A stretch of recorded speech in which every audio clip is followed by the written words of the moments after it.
So hello friends, welcome to alting master. ভূমিহীন কৃষক বন্ধু, হ্যাঁ একদম ঠিক।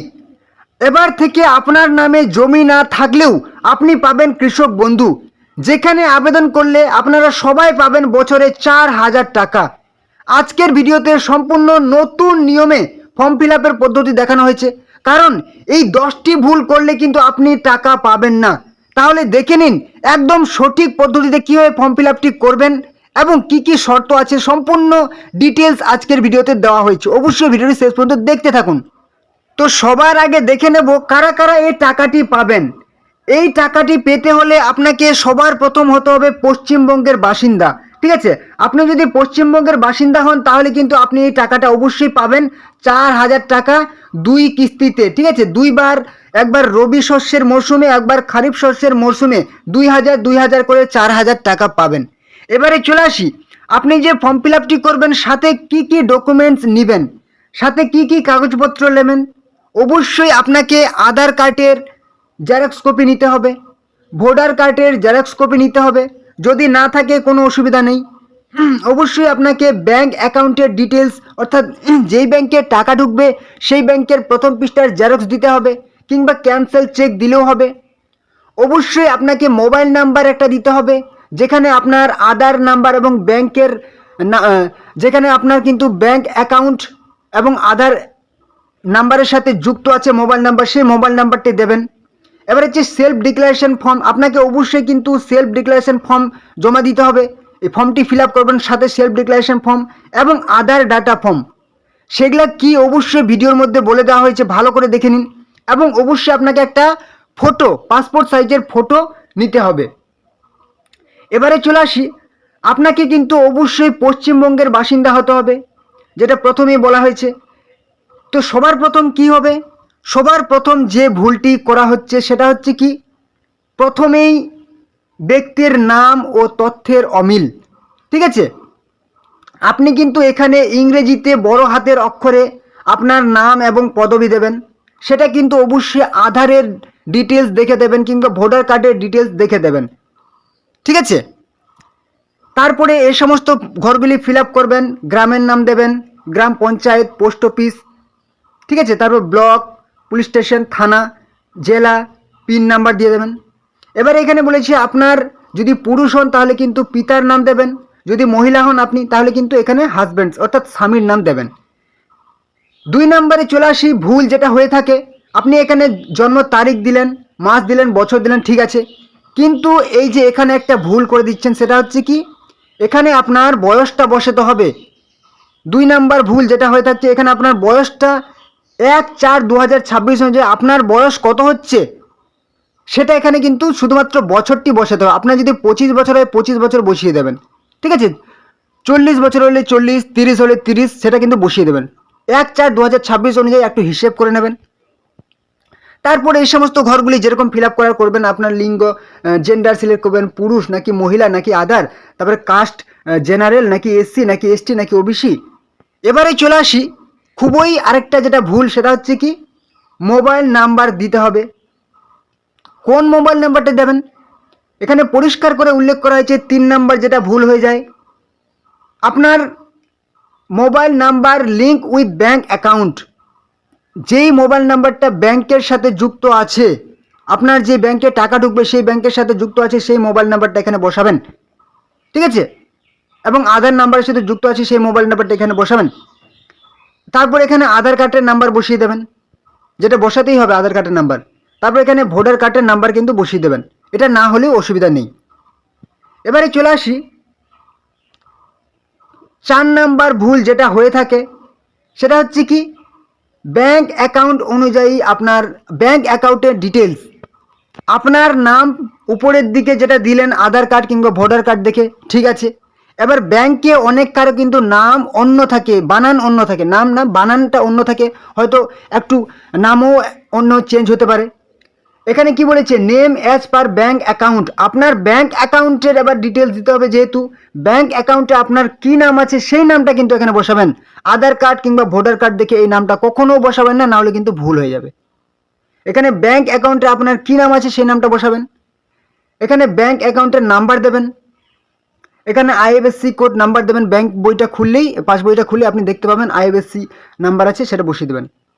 তারপরে এখানে ব্যাংকের নাম দেবেন, কোন ব্যাংক, স্টেট ব্যাংক নাকি বঙ্গীয় গ্রামীণ নাকি অন্য ব্যাংক, সেটা বসিয়ে দেবেন। ব্যাংকের শাখা ব্রাঞ্চ কি, সেটা বসিয়ে দেবেন। এবারে চলে আসি অ্যাকাউন্ট টাইপ, আপনার ব্যাংকটি কী ধরনের, সেভিং অ্যাকাউন্টস নাকি কারেন্ট। আপনার ব্যাংকের বইটা খুললেই সেখানে লেখা আছে সেভিং অ্যাকাউন্টস না হলে কারেন্ট। সাধারণত গ্রামের মানুষদের সেভিং অ্যাকাউন্টস হয়, সেটা টিক মেরে দেবেন। এবারে আপনি কোন জিনিসটি দিচ্ছেন এখানে ডকুমেন্টস, ফটো উইথ ব্যাংক পাসবই মানে ব্যাংকের বইয়ের প্রথম পৃষ্ঠার জেরক্স, সেটা টিক মেরে দেবেন, নাকি বাতিল চেক যেটা হবে সেটা টিক মেরে দেবেন। এবারে চলে আসি আপনি নমিনি, এগুলো যেরকম হয় নমিনি একটা সিলেক্ট করবেন, নমিনির নাম দেবেন, আপনার সাথে নমিনির কি সম্পর্ক এখানে সম্পর্কটা উল্লেখ করবেন। সমস্তই কিন্তু বড় হাতের, সমস্তই ফিল আপ করবেন, সমস্তই ইংরেজিতে বড় হাতের অক্ষরে ফিল আপ করবেন, ঠিক আছে, সমস্তই বড় হাতের অক্ষর হবে, মানে একটাও কিন্তু স্মল লেটার লিখবেন না, কারণ ফর্ম ফিল আপ সাধারণত বড় হাতের অক্ষরেই করতে হয়, কারণ চিনতে সুবিধা হয়। এটা কিন্তু আপনি কোনো রকম পরীক্ষা দিচ্ছেন না, বা কোনো রকম বাক্য রচনা বা কোনো কিছু করছেন না, বা কোনো রকম এজে এ সমস্ত লিখছেন না, ঠিক আছে, স্টোরি লিখছেন না, এটা কিন্তু ফর্ম ফিল আপ করছেন, সমস্ত বড় হাতের অক্ষরে লিখবেন। তো কি করবেন, এখানে প্রথমে আপনি নমিনির নাম দিলেন, ওই যে এখানে এই ঘরটাতে, তারপরে এখানে সম্পর্ক দিলেন, এখানে নমিনির বাবার নাম ছেলে হলে, মহিলা হলে নমিনির হাজব্যান্ডসের নাম, স্বামীর নাম, নমিনির বয়স দিলেন, মাস দিলেন, বছর দিলেন। এবারে আরেকটা ভুল যেটা হয়, নমিনির বয়স দিতে হবে, নমিনির বয়স 1/4/2026 অনুযায়ী কত বছর হচ্ছে শুধু বছরটা উল্লেখ করবেন, 25 নাকি 30 নাকি 40 সেটা উল্লেখ করবেন। এবারে চলে আসি নমিনির গার্জেনের নাম লিখতে হবে, নমিনির গার্জেন কে আছে, নমিনির বয়স যদি 18 বছরের নিচে হয় তাহলে কিন্তু লিখতে হবে, নাহলে কিন্তু লেখার প্রয়োজন নেই। এবারে চলে আসি, এখানে আপনি তারিখ দিলেন, এখানে সই করে দিলেন, সই না করতে পারলে বাম হাতের বুড়ো আঙুলের টিপ সই দিয়ে দেবেন, ব্যাস। আর হ্যাঁ, চ্যানেলে যারা নতুন আছেন, ভিডিওটি যদি ভালো লাগে অবশ্যই চ্যানেলটিকে সাবস্ক্রাইব করে দিন, তাহলে প্রত্যেক দিন নতুন নতুন যে সমস্ত প্রকল্প রাজ্য সরকার কেন্দ্রীয় সরকার বলেন সমস্ত প্রকল্পের আপডেট খবর আপনি এই চ্যানেলে পেয়ে যাবেন, সমস্ত রকম সেই প্রকল্পের খবর পেয়ে যাবেন, অবশ্যই চ্যানেলটিকে সাবস্ক্রাইব করে দেবেন। এছাড়াও আপনি প্রত্যেক দিন নতুন নতুন চাকরির খবর, কবে কোন দিন কোন চাকরির ফর্ম ফিল আপ হচ্ছে, সমস্ত রকম খবর আপনি এই চ্যানেলে পেয়ে যাবেন, অবশ্যই চ্যানেলটিকে সাবস্ক্রাইব করে দেবেন, ঠিক আছে, এবং ভিডিওটি ভালো লাগলে একটা লাইক করে দেবেন। এবার 2 নম্বর ফর্ম যেটা বললাম সেলফ ডিক্লারেশন ফর্ম, এটা হচ্ছে সেলফ ডিক্লারেশন ফর্ম। আপনি ঘোষণা করছেন কি, আমি, এখানে আপনার নাম লিখবেন, পুরুষ মানুষ হলে কিন্তু বাবার নাম দেবেন, এখানে মহিলা হলে কিন্তু স্বামীর নাম লিখবেন, ঠিক আছে, আমি নিজের নাম লিখবেন, এখানে বাবার নাম না হলে স্বামীর নাম লিখবেন, এখানে গ্রাম লিখবেন, এখানে গ্রাম পঞ্চায়েত, ঠিক আছে, এবার এখানে ব্লকের নাম লিখবেন, এখানে থানার নাম লিখবেন, এখানে জেলার নাম লিখবেন।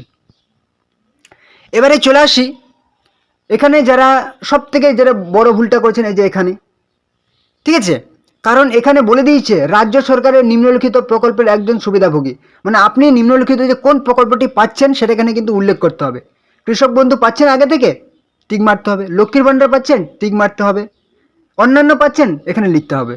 আর যদি না পান কিচ্ছু লেখার প্রয়োজন নেই, একদম কাটা চিহ্ন দিয়ে দেবেন, ঠিক আছে। আর যদি আপনি এই সমস্ত প্রকল্পগুলি পান তাহলে কিন্তু আপনি এই ভূমিহীন কৃষক বন্ধু পাবেন না, তাহলে আপনাকে এখানে কাটা চিহ্ন দিয়ে দেবেন, ঠিক আছে, যদি এই প্রকল্পের সুবিধা পেতে চান, ঠিক আছে। যদি আপনি নিম্নলিখিত প্রকল্পগুলি না পান তাহলে কিন্তু কাটা চিহ্ন দিয়ে দেবেন, তাহলে কিন্তু এই প্রকল্প থেকে আপনি সুবিধা পাবেন, অর্থাৎ এই প্রকল্প থেকে আপনি টাকা পাবেন, ঠিক আছে, যদি আপনি অন্য প্রকল্প থেকে টাকা না পান। এবারে এখানে স্থান দিয়ে দেবেন, এখানে তারিখ দিয়ে দেবেন, এখানে আপনার সই দিয়ে দেবেন, যদি সই না পান টিপ সই দেবেন, এখানে আপনার মোবাইল নাম্বারটা লিখে দেবেন, ব্যাস হয়ে গেল 2 নম্বর ফর্ম ফিল আপ করা।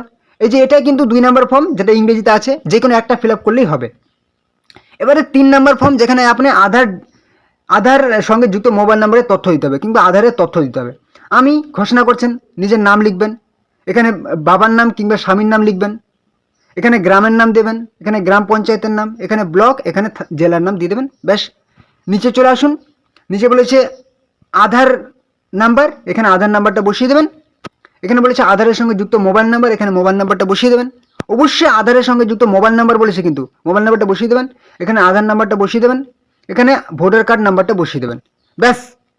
এখানে শুধু স্থান দিয়ে দেবেন, এখানে তারিখ দিয়ে দেবেন, এখানে কিন্তু আবেদনকারীর সই দিয়ে দেবেন বা টিপ সই দিয়ে দেবেন, ব্যাস। ফর্ম ফিল আপ একদম সঠিক পদ্ধতিতে ফর্ম ফিল আপ করা কিন্তু কমপ্লিট।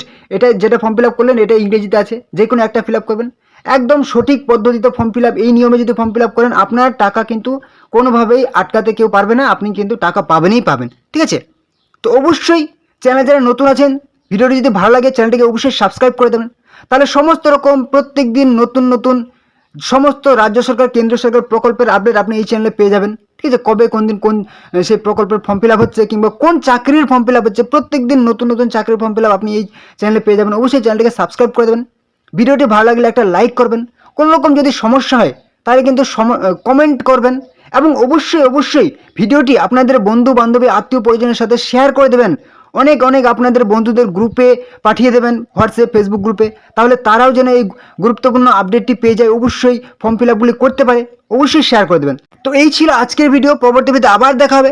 জয় হিন্দ, জয় ভারত।